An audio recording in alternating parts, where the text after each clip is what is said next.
Hello everyone! Magluluto tayo ngayon ng steamed pampano. So ito lamang po yung mga ingredients na kailangan natin.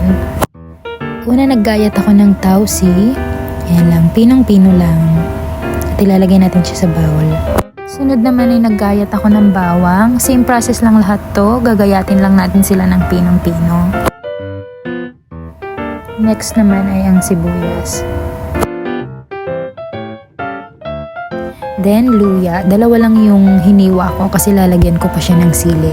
And then, after natin silang mahiwa lahat-lahat, pagsamasamahin lang natin sila. Nagpakulo nga pala ako ng mantika, guys. Yan, wait lang natin siyang kumulo, tsaka natin siya ibubuhos dito sa ginawa nating mixture.